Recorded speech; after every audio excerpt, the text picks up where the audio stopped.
How to review your Facebook Marketplace order. Open Facebook. Tap on the menu icon that you can see at top left corner of your screen. Tap on the option Settings and Privacy. Now you can see various options. Tap on the option Orders and Payments.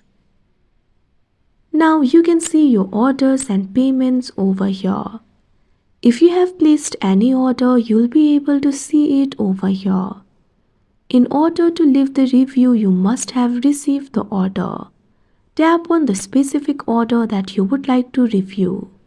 Right now I do not have any order, but I'll tell you what to do.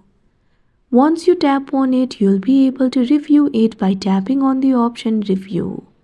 Leave the review over there. You can also rate the item if you want. Like this, you can review Facebook Marketplace orders. That's it for this video. Thank you for watching.